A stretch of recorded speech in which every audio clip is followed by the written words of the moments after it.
Hello and welcome to DCBtv. This is our fifth episode, so episode 5 in our weekly series, coming to you live on Facebook and YouTube live as well. You're very welcome. My name is Breslin. I'm the musical director of the Dublin Concert Band. And for any fresh visitors to DCBtv, the Dublin Concert Band is a wind and community ensemble based in the heart of Ireland's capital city. In lieu of being able to rehearse and perform, we thought we'd go online and share some nice music and nice conversation with you all at home.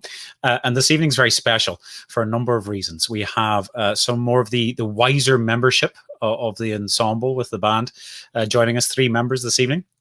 And they're going to share some stories about banding, ye oldie stories, and seeing how banding has changed right through the years. And we're going to enter in some pictures as well to let them reflect on those and give us some careful stories of your and what happened in the past with the Dublin Concert Band. And as well as that, we're delighted to welcome Professor James Kavanaugh, who many of you as musicians across Ireland and internationally would know as an esteemed conductor, but has a great history in wind banding as well, and is obviously at the minute heavily embedded, in fact, as the person that set up the idea of Ode to Joy, which is going to happen this Sunday, the 21st. So we're delighted to welcome him and have a little bit of a conversation about that. Before all of that, we're going to bring you to our virtual performance. And again, this is going back to our last live performance of the band before we went into lockdown back in February. And during that concert, we performed music from right across the world. And this was a beautiful selection of music that we entered in. And it's a great joy for the Dublin Concert Band to delve into their library and see what's in there. As a wind band and community group, we're delighted always to engage in various different styles and ages of music, which also includes contemporary, but in this case we like to dig out the classical music, and a beautiful piece of music by George Bizet, of course, is the Elysian Suite number 2, and in my opinion certainly one of the pieces of classical music which has translated most well onto the wind band or concert band scene. So we're going to give you 2 movements this week, and less chat for me, and I think a little bit more music. So here we go with movement 1 of Elysian Suite number 2.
There we are. That was the first two movements of the Elysian Suite number 2 by Georges Bizet. And next week, we're going to be featuring the last two movements of that suite. Some beautiful music. And as I say, probably one of the most brilliantly recognized and realized pieces of music, classical repertoire that we find now on the wind band or concert band repertoire list. At this stage, I'm delighted now to welcome some esteemed gentlemen onto our show as we leave our virtual performance and go inside the band room and meet some of the members of the band. So I'm going to add some of these gentlemen to the stream now. Very delighted to welcome David Burbridge, Tom McManus, and the very ever famous Noel Kavanaugh. Gentlemen, how are we doing? Good. Good to see you all. And Tom, delighted to see you. Where we've got over our little technical hitches. So thanks very much. You're very welcome to DCBtv, gents. And because of the type of repertoire that we're looking at, and obviously some conversations that we've had on Zoom recently, we thought that this would be a great episode to talk about what banding used to be for yourselves individually, where we've come from in terms of the Dublin concert band, and where we are now, as well as maybe talking about some of the characters and some of the stories that we've seen and heard down through the years. So the first, I'm going to throw it over to Tom, maybe just to introduce yourself and maybe just give us a little background about yourself, how long you've been in the band, etc. Well, I've been in this band on and off, I suppose, for somewhere around the early 70s, I think. So I went due to, for various reasons, some of them were work pressure, some of them were just got tired of the music that we were playing at the time, or I got involved in orchestras and I did a bit of professional playing, and I was working as well and doing a bit of traveling with the job. So I always believe that if you couldn't give a commitment, you shouldn't be there. You were only blocking somebody else wanting to come in. So I bailed out. And then eventually, when I felt like going back, I found that the band had moved from where they were in a nice room upstairs in North Great George Street, moved down into the basement, which I tried out, but just couldn't live with it. Couldn't live with it at all, because as a horn player, first of all, with the noise, you just didn't matter, I felt, you would never be heard. And apart from that, I'd simply used to just go deaf. I'd be there. So for that reason, I opted out. But my most recent return was I was asked to join in for the 60th anniversary. Well, I'd been there for the 40th and I'd been there for the 50th. So I said, well, I better get in for this. And enjoyed getting back, because the band had come on tremendously in those years in between, and the mix of people was wonderful, because back in the early days in the 70s, it was all male. It was an all male band. There were no women whatsoever, but my most recent visit, I don't know what the figures are now, but it must be 50-50 nearly now. And not only were they all there, but they're all gorgeous looking women as well, So, and the whole band looks terrific, And the men are, apart from myself, the men are quite good looking as well. But good save there. You've covered yourself on that one. When you look around the band, I actually commented at that last concert that we played. Miriam was sitting beside me, and I commented to her that doesn't the band really look very attractive? And she had to agree with me when she looked around, because they did, all dressed up and cuffed and what have you. So they were terrific. And then, as well as that, Brendan, the music that they were playing, that they've been playing in recent times, is much, much more interesting than what was played for a lot of time. A lot of the time, the music that was played was basically just the play in open air spaces and just get through a gig, But recently, with Ferguson and yourself, the quality of the music and the attention to the detail is now there. That wasn't there quite a bit in the past, I know Pat Dunleavy done a great job, but I don't know whether the mixture of the skill of the band. Of course, the young people coming in now, they're so brilliant on their instrument, you know. Mm. It's incredible because they all have great access to teachers, and you know, kids now own an instrument from the first day they say they'd like an instrument. I mean, I liked an instrument, but I played on borrowed instruments or belonged to band instruments until I was in my 20s, you know, because I couldn't afford an instrument.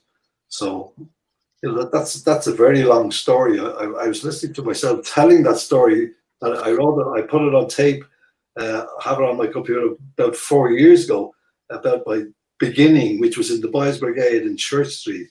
Oh, wow. I went to all how I got an instrument and how I ended up playing all kinds of instruments. And the story got so long that I had to shut myself off, you know, like, you know, I take over this whole program to give you the whole story, you know. But I have it on tape. I'll give you to listen to sometime. Yeah, I would love to. I would love to, and I think it's fair to say you've seen an awful lot of change down through the years. Dave, just go to yourself and introduce yourself, but you might give us a sense of how long you've been with the band, and as Tom has, maybe in terms of the music, for example, have you seen a big change as a trumpet player in the band? Oh yes, Brendan, indeed. I joined the band in 1965, just a year before the first National Band Championships, which we won. So that was a great achievement at the time. I met Tony Reid at the bottom of South Great Georgia Street, and he brought me down to the band room. And his first words to me were, "Follow me, Jack." Now, that was not a term of endearment from Tony, because I had a little rickety old trumpet case, and Tony was a cornet man, you know. But I got a cornet a couple of years after, and Tony and myself became the best of friends. But I think they basically the same issues are with bands as there were then, you know. Okay. Retention, recruitment of members, income is subscription income, park engagements, expenditures are all the same things we have now. But and we did a lot of marches in those days. But I think a lot of the main differences now, the standard of musicianship and training and education of people who come into the band, the quality of the musical instruments. As Tom was saying there with borrowed musical instruments, when I joined the band, all the heavy brass instruments were being converted from high pitch to low pitch. So they're all just old instruments. The musical availability of good music and spread of music, that was also a thing. I think Pat and Levy tried very hard, and he'd bring a piece down and we do sight reading. And one of his great sayings was, "You've only one chance to sight reading. The second time it's not sight reading." And I think he brought along a lot of good sight reading into the band by that. And in the earlier days, he actually held theory classes. You know, it was really, really good. And that's the quality of sound, I think, is way ahead of what it was in any band, I think. And that's back in the day for Dublin Concert Band, where, if I'm right in saying, there would have been 2 or 3 different groups within the organisation. There was a youth band and an intermediate band as well. Is that right? That it became that after. Oh, that would have been when we were in North Great Georgia Street. Yeah. Okay, very good. But that was when it opened up much more. There were much more females joining the band. Right, I think from the middle to late 70s, right through the 80s, it was a change was happening all the time, and you know, you can see it now in the band. I mean, it's a grand mixture. There's a great group of people there. It was always great fun. Yeah, it's you know what, all of that are all very valid points in terms of the change in engineering to all instruments, woodwind instruments, percussion instruments, and brass instruments as well. And then for anybody that is watching that isn't aware, the band was primarily based in what is now the James Joyce Centre in North Great Georgia Street. So and downstairs made life, let's say, a little bit difficult when there was plenty of people turning up to rehearsals, which of course is a conductor's dream and a player's dream. I've got to go to Noel now, the legend of the Lighthouse fame, of course, as well. Noel, you're very welcome. You might just introduce yourself, and then you might maybe talk about how the community element of DCB and banding in Ireland has changed a little bit, because if we go back to the days where, you know, you might have been able to have a pint before or after or both rehearsal, and of course we can't do that anymore. So you might just give us some insight in terms of how you've seen that change down through the years.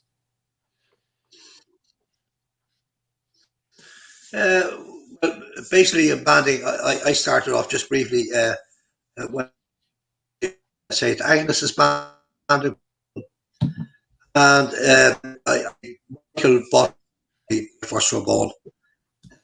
Took me just in 2 pieces. I thought it was broken. Anyway, I learned theory there. And unfortunately, then after so many years, the band broke up. And went to St. James's Band when I was 11 years of age. And when we marched with a marching band, of course, the march around Dalymount Park and played in all the parks. So when I was 16 or 17, I sort of had my long hair onto my shoulders, and I joined a show band. I was with a show band for probably about 6 or 7 years, maybe more. The Imperial Imp show band I played with, and played with the Lair show band also. And Floyd, my father-in-law, got a hold of me and brought me down to a Thomas's band just before we changed the name to the concert band. And the band room that time was in 6th Street. And to our convenience, the pub was right across the road from the band room. I hadn't got far, we left, I think, after rehearsal to go into the pub. There were great days. Levy was conductor then at the time, and he is a musician and a man who I greatly admire and respect. He taught me so much about the trombone, which I'm still learning, of course. That I had just a great respect for Levy. Tommy is quite right. There were no ladies in the band at that time. It was all. My very engagement was. It was a march at the Corpus Christi procession around Church Street, at the Masters in Church Street, and I got the privilege to play alongside the trombone with Pat Levy. The march took about 2 hours, as you know. It was a very slow march at the Corpus Christi. There was a guy in the band which I didn't get to know too well. Dave would know him, Johnner. I met him once or twice. Johnner, his name was. Just to tell you a little story. He wasn't a great, tuba player, so he used to sing into the instrument. And as we were going along in the hymns, John would have the instrument up the mouthpiece.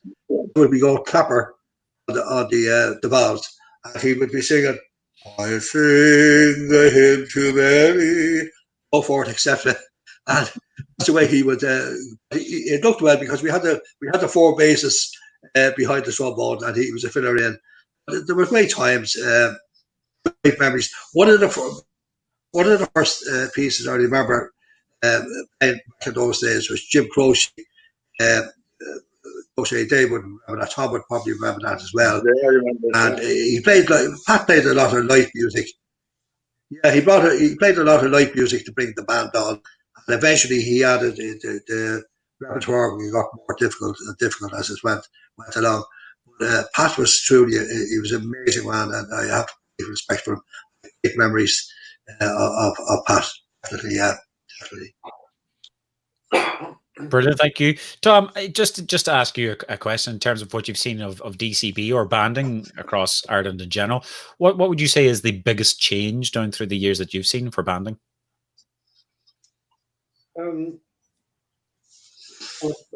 ladies' one is certainly one of the biggest, but musically, the band have now become more focused on concerts than for many years. I'd never played. The first concert I actually played with a band was with the DCB in St. Catherine's Church in Thomas Street, where we were actually resident there, and we put on a concert there, and that was the first concert I ever played with a band.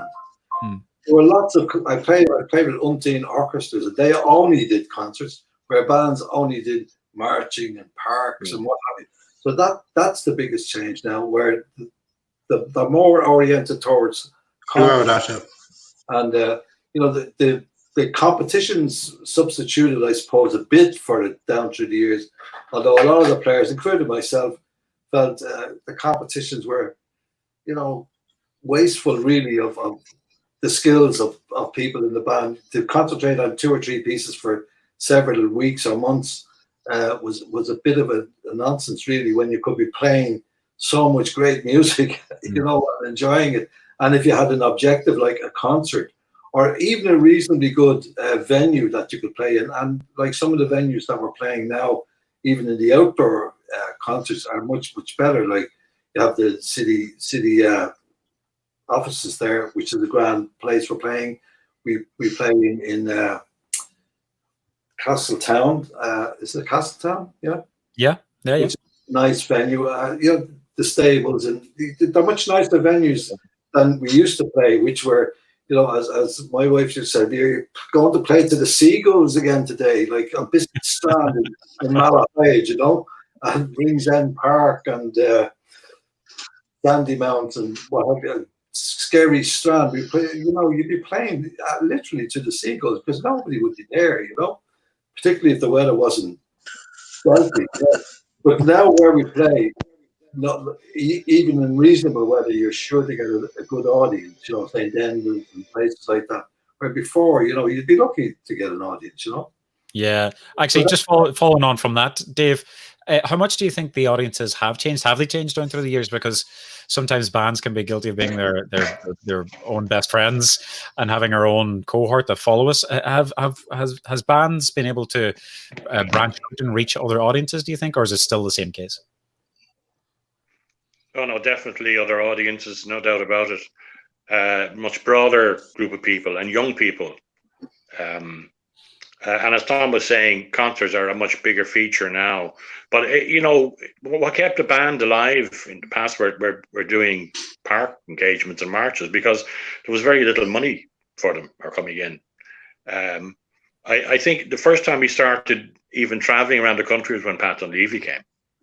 And we did concerts in, you know, we were in Limerick, and I remember going to the Moy Festival, the Foyle Festival in Derry.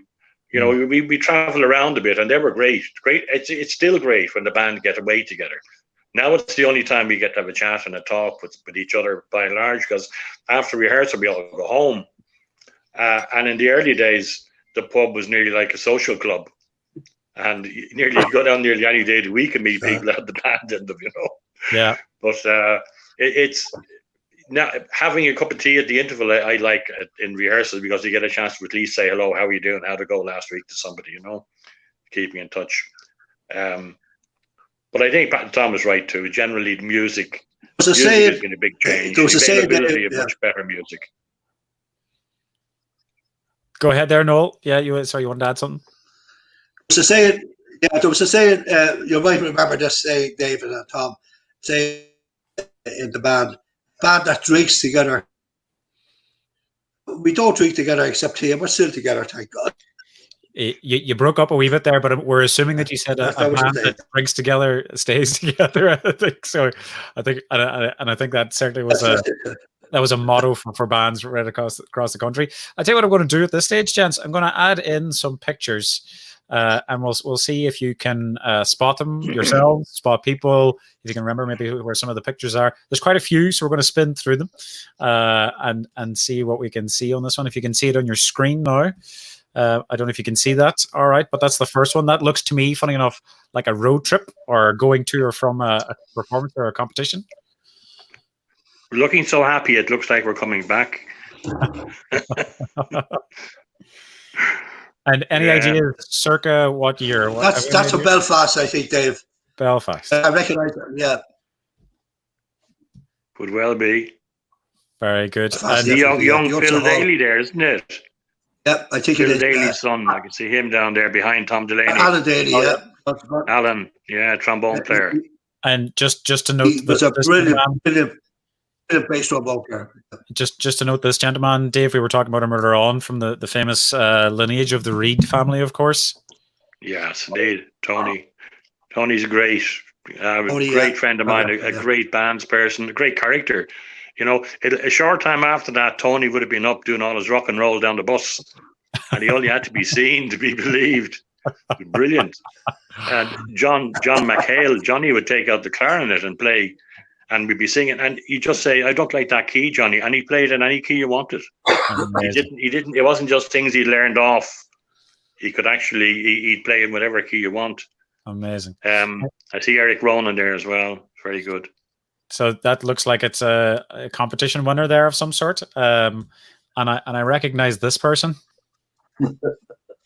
I think I recognize this person. So talk us through this.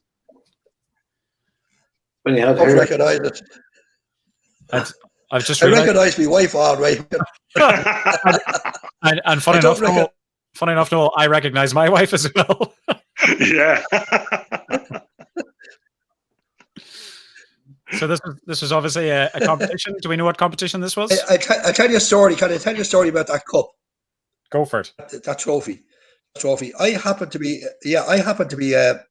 secretary of this the Eastern Region of the Association at the time, and before the trophy, it was bought the third the size of that.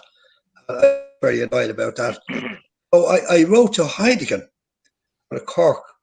Chance me, I wrote to Heineken as secretary of the band association, and lo and behold, they agreed to sponsor the cup. That's the Heineken Cup. So proud to say I was the beholder of that cup. Well done. That's amazing. Great story. Well done, you. And we recognize this gentleman. Long time ago. Yeah, that's probably 69 or 70.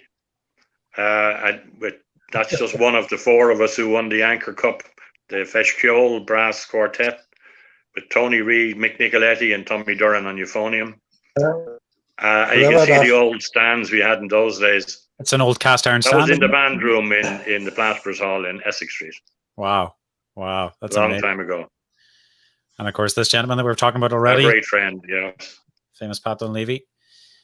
When Pat came, Pat organised football matches. We had quite a few Challenger football matches, and we had a number of five-a-side indoor matches against the number one army band. Oh, wow. In the early, in sort of 72, 73, that kind of time. It was great fun. Amazing. Pat was the man who persuaded me to join the concert band. I was speaking with him in the Gaiety on one occasion, and he persuaded me to give the concert band a go. So I did. Oh, wow. There you go. And the rest is history. Yep. And of course, Eric in 1966 was our solo cornet player. Eric was one of the other graduates of the Boys Brigade at Church Street. He and I joined the boys band there together about 1950. and of course, he made his way to bass clarinet in the end as well, didn't he? That's right. I do remember himself and Katrina both holding down a bass clarinet in their time. Some esteemed gentlemen here, and God rest him, Pearl Tommy, of course, as well. Tommy, Eric, Don. What may not be generally known as Floyd or Jerry Kramer, as he was known. I might like to say that he was also an ex-member of the Boys Brigade, but he was, when I joined it, he was the quartermaster, and he was in charge of the fife and drum band in the Boys Brigade. He was the leading fifer, believe it or not. I was surprised when he turned up playing the tuba. Amazing. Large. Fergus in the background there, and it's Dawn, isn't it? Double bass. Yep. Very good. And Tommy again. Just going to say, Brandon. Tom Delaney and Tommy Ryan.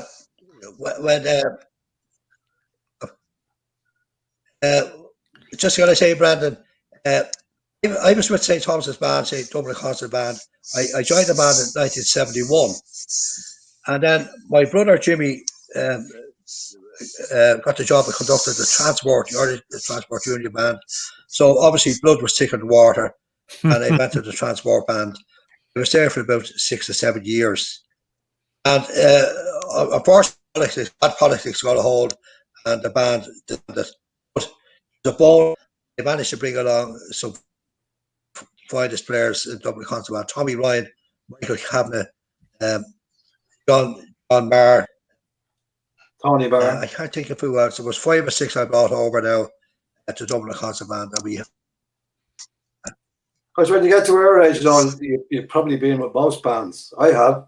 and, and almost every other musical group you can think of, orchestras and whatever. Especially when you're He's one of the oldest men in the band there now, Sean Flanagan. Still a current member. Go back to the days of the British Legion band, and as most of us know, it's Tom Delaney's nephew that was doing the compare on the concert in 2018. Yeah, and we're proud to say that Sean's still very much an active member. Absolutely, yes. Hopefully he's on tonight. Tommy once again. The other Delaney that was in the band was Billy Delaney. Billy was in the band as well. Yeah, that was his dad. He was the Roy Orbison band. That's correct. And there's Derek giving Don isn't it? A prize. Don King. Don King, yeah. Did a lot of playing with him in the orchestras. Yeah, and now here's a bit of history in this picture. Give us a sense of this one, gentlemen. Tom. Yeah, well, that was, as far as I can remember, the launch of the first record that the band ever made. Oh, wow. An LP, and they did it in the Mansion House. We didn't actually record it there, but we launched the record there to an invited audience of some kind. So, I remember every one of those guys. That was probably when the band was in its early best days. It was there's Billy. Left hand side in the front is John Buckley on flute. John Buckley and Vivian Duff, Frank's brother, next to him. Here, Larry Daly behind him, Jimmy McNeil, myself, Indeed. Colin O'Reilly, going for Johnny, that's right. Howard, Kevin Nolan, Eric Rowan, Heather Nolan, Austin Kenny, Billy Delaney in the middle in the front. Tommy Boy, I think that chap's name was. Amazing. Henry Dagg on bass, clarinet, Don on. And beside Henry there, Tom, just beyond Don's string bass, you see a little face. It's Adrian Ost, the drummer. His nickname is the Mouse, and I think you can see why he was called the Mouse when you see him in that photograph. Oh, the Mouse. The Mouse. Very good. He looks like a Mouse. Oh, Joe Twaits and Floyd. That's the 1966. That's what the trophy for the national championships were in the first one, 1966. Amazing. That is amazing. And this is back in the St. Thomas days. I was there in the band. That was in Blackrock Park. Wow. Myself and Tony, Sean Flanagan in front there. Fabulous picture. Robert Reed, I think, is in that one. Chrissy Fagan. This looks like something from a committee meeting here. Barry Stafford. Was that the... I'm not sure, Robert. Hold on. Next on the agenda was the uniform. So it looks to me like it's the minutes of a meeting. Yeah, must be. Of some sort. Is this Dunleary? No, it could be Hoth. Hoth? Oh no, Hoth's the cross from it. this is Strand in Malahide. Ah, well done. John Holt, yeah. Seagulls. No, it's Holt. There's your seagulls. Yeah. It's Holt on the front prom. No, here's where the best work was done. Holt. Peter Brady, Diller, Johnny, Lucky Mulhall, Christy Fagan. Fagan was, I always remember him so well. His party piece was Chrissy Fagan. the Liechtensteiner polka. And That's correct. He sang it in German. Well, it was his own version of the language. This looks like it's a clip from Clonakilty, I think. Indeed, yeah. This was That's Ernie. John. Ferguson's first day or first year as conductor, I think, wasn't it? We were pushed that 32 bassoons. 2%. Indeed. Who's the gentleman behind the mask? Who's that? They're all looking down on us, those three people. Is that Charlie Ty, is it? I'd say it's Charlie Ty. Charlie used to always dress up and act the clown. And Charlie actually won concert. We performed Louis Anderson Typewriter song. Oh, and Charlie did it. Probably doing the mouse trick there, David. Yeah, that's something for Toby to look at. I think Toby's watching. He can mind that as a conversation piece. There's the three guys. We were down they were down at the cliffs of Moher once, and they took a photograph and they renamed it the Cliffs of No Hair. We're good buddies. Very good. Amazing. There's the mouse. Oh, there's me and Adrian Ost again. Not sure who's hiding beat the other side. We see the uniforms down there, the full regalia. That's Sean, I think, David. Sean Flanagan. It's a great picture. Great picture. Those uniforms. That's Charlie Ty again, yeah. Talk to The circus. Tony Reid. That's at Wembley. That was the first time I think to go to Wembley. We played at Wembley Conference Centre in European Band Championship. We had a bus, and I always remember on the way back, the bus broke down in Shrewsbury, and we all went into a pub, and had to go and fix the bus. Pray for the bus. Names have slipped my mind now. Pray for the bus. And last but certainly not least, in our picture reel here, any ideas on a year of this one, gents? Well, you can see we've lots of girls in it, or women, I should say. You can see Rachel, Lucy Arbuckle, Nick Denise McInerney, Doreen Gruco, Linda. I think Susan Lacey is there as well, isn't she? Fab. Yeah, and that's there. That's a more recent. We're looking at the uniforms. Amazing. Yeah, more recent. Who's that guy on the extreme? Who was that guy on the extreme right? Oh, sorry. PRO for the man. I'll send you a copy of all the pictures so you can have a look. Gents, do you know what? I would spend another hour talking to you about the history of the band, but we don't have it because we're about to welcome the esteemed Professor James Kavanaugh to talk about Ode to Joy and his life in banding as well. But that's been fabulous. A huge thank you to you all for joining us on DCBtv, and stay safe, stay well, and we're looking forward to hopefully getting back into a band room sometime fairly soon to do some nice project work, of course, for Child Vision. But thanks again for sharing the memories, and I think we might have you back on before we finish our final season of DCBtv, just to recap on some more stories, so you can start writing them down and getting them ready for us, if that's okay. Thank you very much, Brandon. Huge thanks to Dave, Tom, and Noel. We'll see you again very soon. Thanks, gents. Thanks very much, Brandon.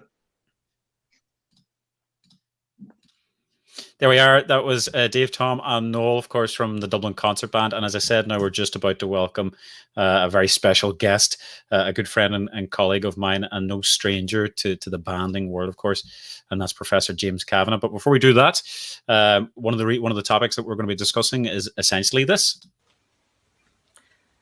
Hello, everybody. My name is Colin Byrne. I'm a teacher at the Royal Irish Academy of Music and trumpet player with the RT National Symphony Orchestra. Today I'm going to demonstrate Ode to Joy for B-flat instrument. The tempo marking on this is Croce 100. Thank you.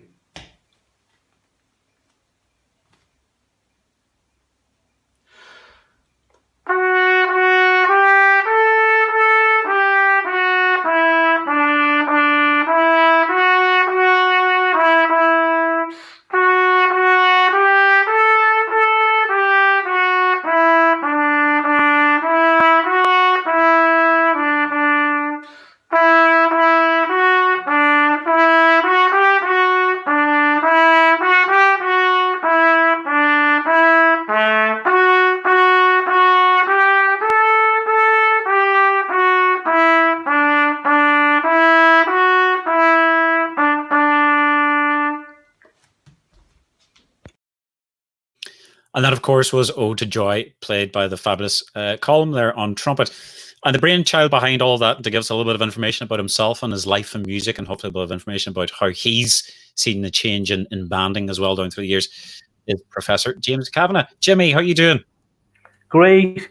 Thank you, Brandon. Thanks a million for inviting me along. I'm delighted. I really enjoyed that last 10 minutes of photographs. It was fantastic. Yeah. To see Tommy and Noel, of course, my little older brother. It's great to see all. So there's some great history there, and thanks to them for sharing that brilliant history. But of course, you've seen plenty of it yourself in your time as well. Maybe just give us, for anybody that has been living under a rock and doesn't know who you are, a little bit of background about yourself, and more specifically then your life in banding down through the years. Well, yeah, I mean, I absolutely hate talking about myself, I have to say, but I mean, I just briefly, I started playing with the Transport Band. You know, Noel and Michael are my older brothers, and Michael plays euphonium with the DCB, and I started playing with the Transport Band. I don't know, when I was maybe about 11, and I remember I just to share with your friends in the DCB, you will remember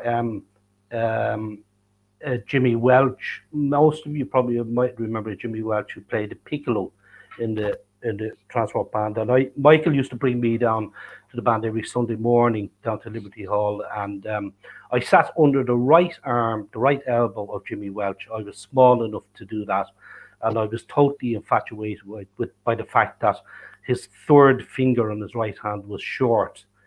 He had lost a bit of it, and there was a little bit of an extension from the piccolo out to the stump of his finger, and he got around the problem that way. But I always wanted to play the piccolo. It never worked out that way.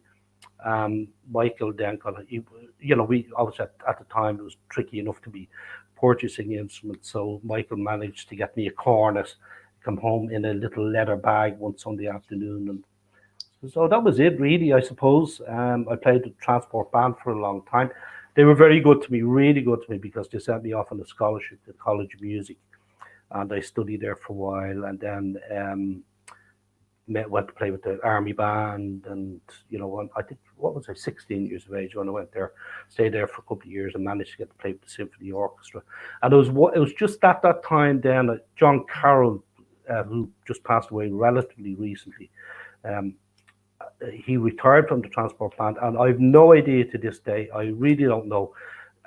They asked me to take over conducting it. I'd no experience of conducting it, nothing, but I took it over. I did it for quite a number of years, and they were great years. We made great music. We had great fun, really exciting, and the only doubt is, I think out of the 10 years I was there, we only got to beat the Dublin Concert Band once in the competition. They beat us to the 9 times. I shouldn't be shouting that out too loud, though, Yeah, might be slightly controversial to some of our listeners this evening, in fairness. That's amazing. So you took up conducting kind of because you were thrown into the deep end, and the rest is history, as they say. Is that right? I'd say that, yeah, I would say so. And then I went off to do some conducting studies and stuff like that, and I suppose one of the big things from the band point of view would have been 1985, European Music Year came around, and I'm a bit of a dibble for coming up with ideas. I don't know why I come up with these ideas, and then I'm even worse then when I get an idea. I'm like a dog with a bone. So I had the European Music Year came up, and I remember I had the great pleasure of engaging with Tim Rennish in the British Association of Brass and Wind Bands. They set up a new association there, and that was really, really sort of up-to-date stuff. And I decided then to have a crack at setting up the Irish Youth Wind Ensemble. That was 1985, and it was sort of part of European Music Year. But what really attracted me to the whole idea was that the music that was coming out, the compositions, new composers, a whole new idea. We were going away from arrangements, which are all good music, of course, but arrangements for wind bands, and all of a sudden composers were composing for the idiom. So I was really attracted to the originality of that whole concept. So the ethos of the Irish Youth Wind Ensemble has been ever since the whole idea of playing original compositions, So we had really great time. It was actually very exciting. I'd love to show sometime the first concert. My memory won't serve me correctly here, but the first concert we did with the Irish Youth Wind Ensemble, with Fred O'Callaghan was the co-conductor, and we I think we played 11 pieces. It was crazy, We did a concert in the National Concert Hall. It started at 8 o'clock and finished at about 11, you know. And like it was like the folk song suite, the E flat Holt suite, the William Byrd suite, Toccata Martial with a saxophone solo. Oh I my mean, it goodness. was just ridiculous. Yeah, it was. But we went in heavy. But like that's been there. I'm just so delighted that it's still going strong. Over the years, we've had some great courses, really wonderful young musicians have come along through it. I really proud is not the word, but I really get excited when I meet people who were there maybe 30 years ago. You know, they were 17, 18 at the time. Now they're 50, 60. And it's great to see that they're still sticking at it. So, you know, it's there, and Ronan O'Reilly's doing a wonderful job with it now at the moment, and it's run under the auspices of the Irish Association of Youth Orchestras. So there's a bit of a down legacy there, and I like that concept, you know. So it's great, you know, it's really good. Yeah, I think it's fair to say on behalf of everybody that's listening, anybody that has seen you or engaged you in the future, you're playing it down a little bit there. It's more than just a little bit of a legacy, because certainly in the discussions about bringing guests on, and obviously with Ode to Joy coming up, which we'll get to in a second, when we mentioned your name, I think it's fair to say that maybe you know, every band's person across the country has at some stage sat under the baton in some way, shape, or form. So it's more than a legacy, I think. And yeah, I shared a little comment there on the screen from Barbara Dowling, who said she could listen to you forever, even though you used to scare the life out of her. And there she Yeah. was. And you just mentioned you obviously, you know, you're very creative and you come up with great ideas, which brings us segues into Ode to Joy, which is another really interesting aspect of what's going on at the minute, because you're essentially the brainchild behind that. So where did all of that come about in terms of that as a project? Well, look, Brendan, it's simple. You know, like everybody else, I've been under lockup, and you know, people all over the world have, since more or less since January, February, have been going to the front door every particular evening of a particular week in a particular country and applauding the frontline workers. And there were some events where we had candles lighting in the window. And I suppose, like anybody else, you know, my business is music. You know, a painter might have sort of ideas, or a poet, but like everybody else, I started to wonder, was there a way of converting that clapping gesture into a musical sort of gesture, you know? And it sort of, a few things fell into place. I was supposed to do a concert on Sunday, the 21st, next Sunday, with the RT Concert Orchestra and the orchestra we set up over the west of Ireland, the Symphonic Waves, as a celebration of Beethoven's 250th anniversary. And we would do Beethoven's Second Symphony, and there was a whole sort of project around that. It was part of Galway 2020. The whole thing was going to be a really big event with the 9 symphonies. Actually, were going to be performed all around Europe. 1 o'clock somewhere, 2 o'clock in Galway, and the 9th symphony was going to be performed at 9 o'clock from the Vienna Phil. It was it's all falling apart. So there were a few little bits and pieces came together, including the fact that Sunday is European Music Day. It's also World Music Day, and it's Midsummer's Day, you know. So the Ode to Joy popped out a couple of weeks back. It popped out of my brain. I was wondering, you know, Jesus, how would you do this? So I went at it, like I said, like a dog with a bone, and very soon into the procedure, I discovered I was up to my neck, because I called a few people I know in different organizations, and everybody just came. Like, for example, Music Generation, Rosalind there, I called her, she said, brilliant, we're in, you can have anything you like, our platforms, our IT, our PR, the lot, which is all great. And it was going really, really well. And then the godsend was, I was speaking to Alan Gray, the CEO of the Irish Association of Youth Orchestras, who you will all know, and he said, Alan, I was talking to Alan, and as you know, the Irish Association of Youth Orchestras run the Irish Youth Wind Ensemble, and they also run a whole lot of other summer courses. And he said they were really in a mess. They full-time staff there, everything had been cancelled. We're twiddling our thumbs. He said you can have 2 of our full-time staff to run the Ode to Joy project, and that was really what launched it, you know.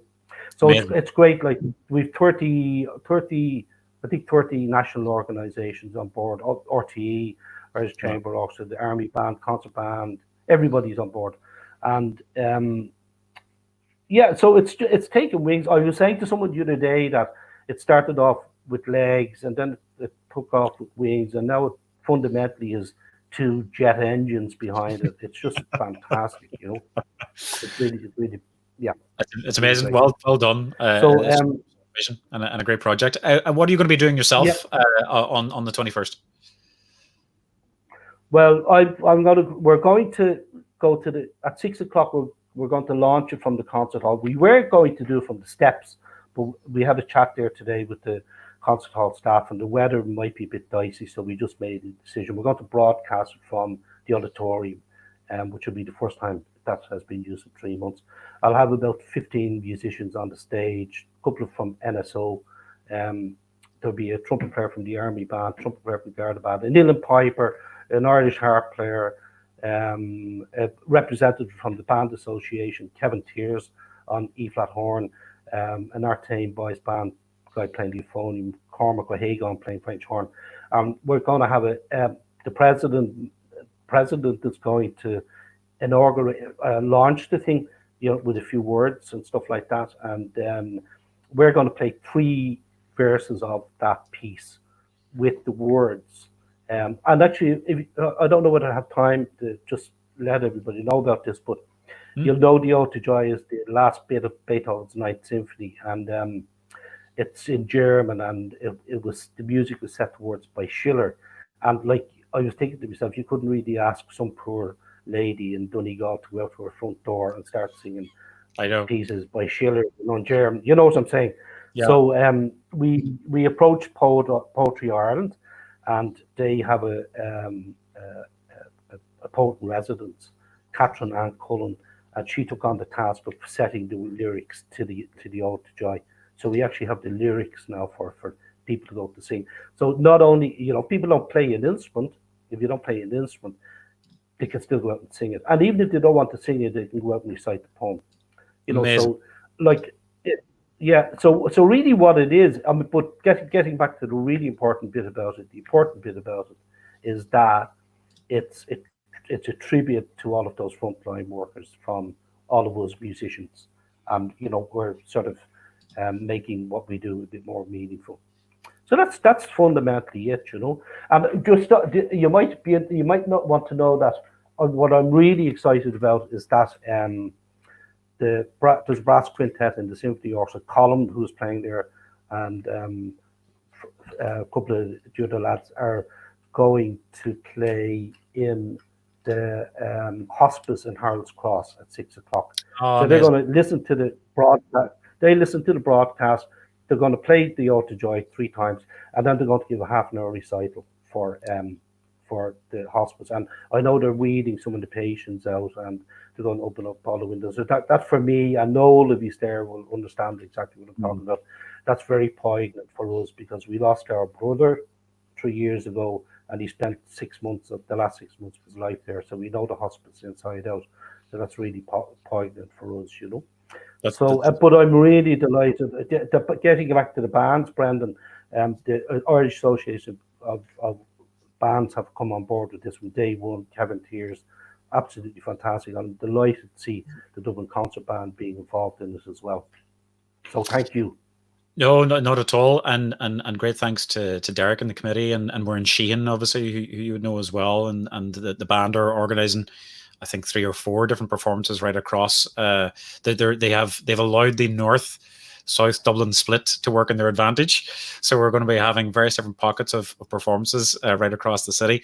And one of the things that we did talk about, and one of the things that I would encourage anybody that's listening, that's maybe not within the DCB or other groups that are listening, is if you do have groups together, do think about care homes, special needs centres, etc., because it would be nice to be able to share that message with them as well. Speaking of which, I'm going to share a couple of messages with you just before we tag off. First of all, Joe Coleman, who says hello, who actually Joe used to scare the life out of me in my former professional capacity as a member of the band of Garda Síochána. Was a senior sergeant and used to conduct us and scare the life out of me. So hello to Joe. And then we've got Anthony Marr saying he got the most enjoyable trumpet lessons. They are, and great to see you. That's amazing. Wow. Hi, Anthony. Great to see you. So, listen, Jimmy, thanks a million for coming along and sharing a little bit of life in terms of banding and yourself, and obviously then some amazing Ode to Joy on behalf of us all. Congratulations and well done. Just a super initiative, and we're delighted to be a part of it and share the news. And thanks to Alan and Bertie and Sinead and the team in IOAO as well, of course, for helping you to push that on. Great people in themselves. So what I am going to do is, because we've already shared the little performance of Colm, obviously, playing the Ode to Joy. And for anybody that is listening, we're going to put all of the details on and how to see that on the www.odetojoy.ie and how you can access all that information. But what I am going to do is I'm going to share another little performance of which you were the brainchild behind, and through our colleagues in the Royal Irish Academy of Music, and that of course is Misha Era. Before I do that, Jimmy, thanks again for joining us, and stay safe and stay well, and look forward to see you live on the 21st with Ode to Joy. Thank you, Brandon, and thank you all. Lovely to hear and to sort of speak to you all. Thank you. So here we go with Misha Era.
The sublime Misha Era there, and of course our wonderful guest for this evening at the helm of that orchestra, the amazing Professor James Kavanaugh from the Royal Irish Academy of Music.